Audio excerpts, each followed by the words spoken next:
Let us converse with the housekeeper. Hello again. You let us in before. Miss Lambert, I have been looking for you. What a tragedy. Simply dreadful. Can't believe what they're saying about Miss Lavinia. What happened with the gates? Why did you open the gates so hastily? I was so upset. I know now it was imprudent. I should have waited until the authorities arrived, but some of those gentlemen were so loudly insistent that I yielded. The guests. You have a list of guests. Well, we do. Of course. I have a complete guest list for the reception. It's inside the dining room. Yeah, we've already got that one. I believe the police will have need of it. Well, nevertheless, I must first caution them to pay little heed to the notations I made regarding certain names. The annotations? Why were these notations made? Their purpose was to note particular seating arrangements for the meal and the recital, according to specific concerns. Those individuals whom I considered to be very important were marked with a circle. What about the other odd marks? Louis-Philippe, Monsieur de la Musardière, suggested this method of arranging the seating. He also advised me that those guests with poor eyesight and hearing should be seated so that the acoustics and lighting in their room would favour their enjoyment of the recital. So the first category was marked with a point, the second with a cross. Eyesight with a dot. Cross, poor hearing. That may become important. Which is why I'm taking a note of it, but I don't know. Louis-Philippe de la Musardière. What do you know about this Frenchman? He is from a noble family, but found himself forced to seek a vocation as a head waiter. He is so inspired and keenly sensitive to the details. At first, I was afraid that Sir Bromsby would take offence with his suggestions, but he had moderated his opinions regarding French culture due to the influence of his friend Horace Fowlett. What did he do that was so extraordinary? His assistance was invaluable. He took such concerns with every little detail. The dishes, the tablecloths, everything. He not only declined an offer of lodging here at the Hall, he also deferred his wages until the end of the reception. Oh, I would be so glad if he were here now. That just sounds too good. Declined his lodgings. Deferred wages. That's just... He wanted to work here for a particular reason. And where has he gone? He had pressing business in London. In fact, he found it necessary to visit his Harley Street physician. It seems his glasses were no longer helping with his eyesight. Okay. The police. Have you informed the police? The village constable attended the reception. He left on his bicycle, I assume to inform the proper authorities. He told me that an inspector from Scotland Yard was already in the area on official business. I know nothing about the nature of his business, but I was told he should arrive soon. Hooray! Sir Bromsby. What sort of man was your employer? Oh, he was a great man. The people of the Hall considered him to be very strict, but I think it was just his way of showing a fatherly attitude. And he dreamed of this day when Miss Lavinia would return. Thank you. You have been very kind, Miss Lambert. You are most welcome. Oh, what a tragedy. I have questioned everyone here. I'll go see if Holmes has finished on his end. Which he has. Holmes! The gate! I know, Watson, but it is of no real consequence. To question all these people would be a tiresome activity and would be of no value to this inquiry. Such ordinary inquiries are best left to the police. They have their purposes. As you like, Holmes. Now, Watson, to put your mind at rest, I can see that you have done well in my absence by placing the formidable coachman at the gate. I also imagine you have already spoken with Miss Lambert? Yes, and some other people too. Hold your report until our return to Baker Street. Meanwhile, be a good man and look to the gate. I must be informed the moment any official arrives. As always, I depend on your able assistance, Watson.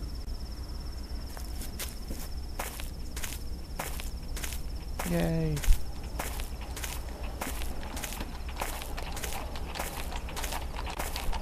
Pointless cutscene. What am I doing? Let's talk to the coachman.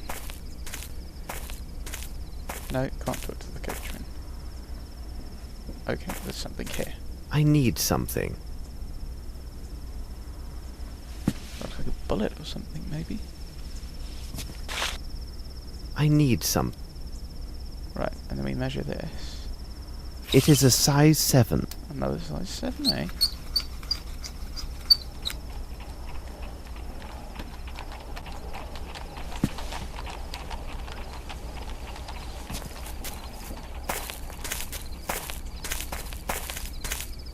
Is that the only thing I needed? Okay. Holmes! Good day, Lestrade. Your haste deserves comment. One could say that you were right to hurry here, as this case is one of great complexity and challenge. Do not worry. I think that you will manage to get back to your mother before the dinner hour. In the name of Devil, Holmes, you go too far. Do you spy on me now? How do you know I've been to my mother's? Dear Lestrade, it is really quite simple. I must admit my mind has been stimulated by the main course, which would be this unique case. However, I sometimes enjoy a light snack of the details which surround it. Observe, we are in the middle of the countryside, and you have some fresh yellow pollen, but only on your right sleeve. This implies a recent gift of flowers. It is a gallant gesture, but surely a meeting with the fairer of our species would take place in London. Considering the promptness of your arrival, it must have been a bouquet of flowers you took to someone who lives in this area. I presume that you have family living nearby, and I would think only your mother would warrant such an attentive gesture. There is a fresh dab of fat at the corner of your mouth, as well as on the bit of handkerchief visible from your pocket. This is consistent with a recent meal of a big piece of steak. Who would make a policeman swallow such a substantial meal at this hour, and when a crime has been just committed? It could only be a mother thinking about the hard task awaiting her child. Well, Holmes, when you explain it like that, it really seems quite simple. Good show. What about this Bromsby murder? A unique case, as I've already noted, but any supposition would be premature until we consider Dr. Watson's report, as well as your own findings. Miss Lavinia has asked that the esteemed Dr. Watson and I give this case our full attention, though I doubt she is aware of all the implications of this case. Lestrade, you can find the victim inside, and I recommend calling upon his solicitor, Mr. Horace Fowlett. Yes. Mrs. Hudson is cooking a roast tomorrow at noon. Why don't you be our guest, and we can share our discoveries? What do you think? Watson and I must take our leave, as there's much to be done at Baker Street. Are you coming, Watson? Let us return to Baker Street. Yes, let us.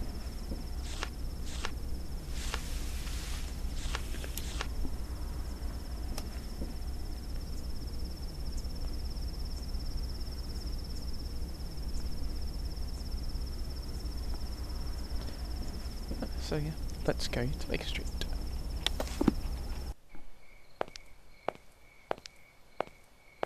He's wearing a deer stalker. Oh dear. Everything is well noted. Watson, bravo. All of these elements will be a great help to us. As for myself, I have already told you everything that I know, and I can tell you nothing more until I receive answers to the messages I've sent with Wiggins. Now I must return to my experiments to test my theory regarding the substance I found at the scene of the murder. Meanwhile, I suggest you look through the books in the bookcase. Information that you find there might prove very useful in resolving this case. I have to check 3 books on the shelves. Let's see. Okay, so we're playing Watson. So I'm guessing these are the requisite shelves.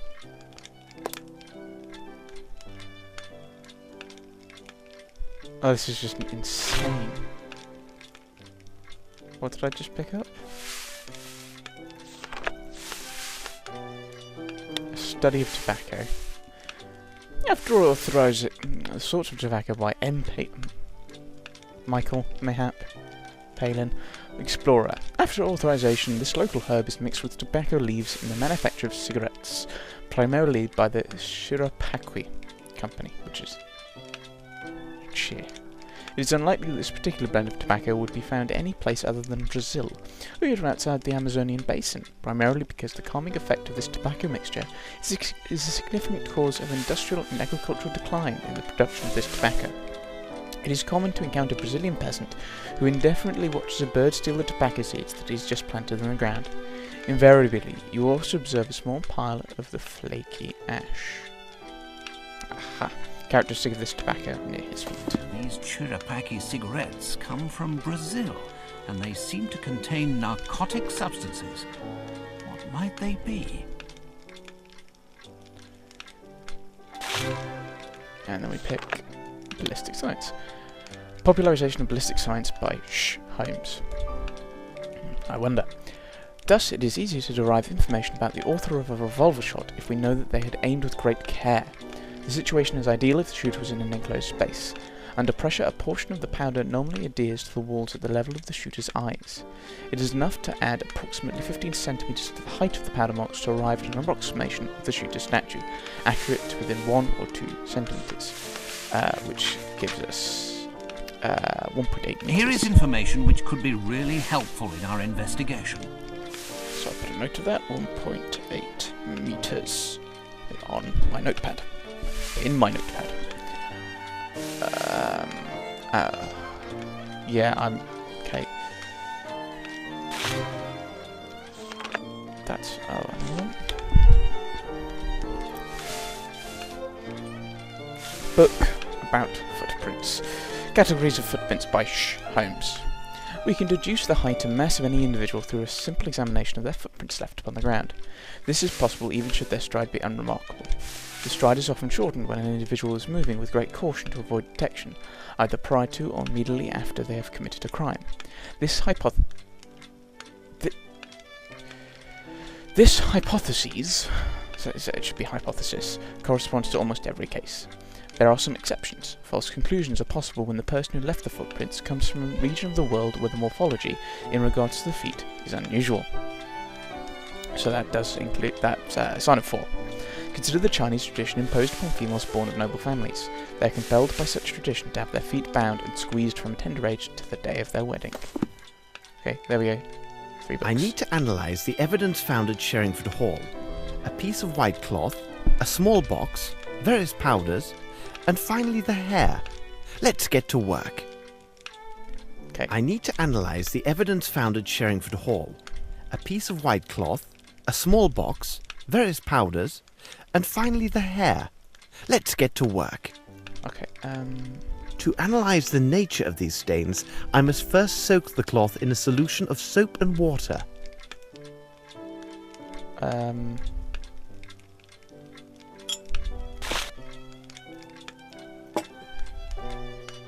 What? To analyse the nature of these stains, I must first soak the cloth in a solution of soap and water. That's what I'm trying to do, but I don't... No, I don't want to do that, so...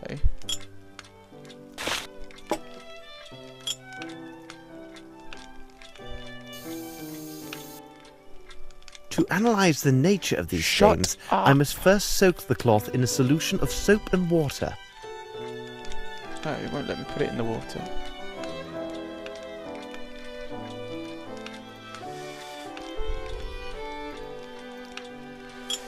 Right. No. To analyse the nature of these stains, I must first soak the cloth in a solution.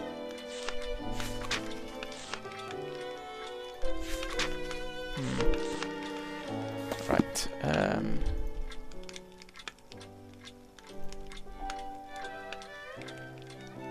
I need to analyse the evidence found at Sherringford Hall. Correct. A piece of white cloth, Yeah, right. So, soap. Won't let me put it in the water. Okay, so I'll put that back.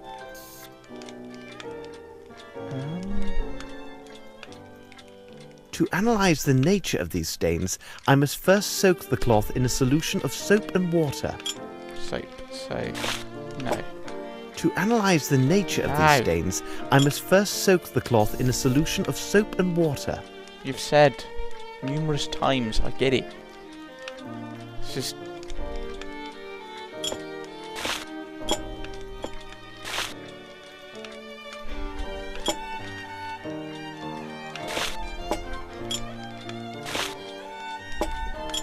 To analyze the nature of these stains, I must first soak the cloth in a solution of soap and water.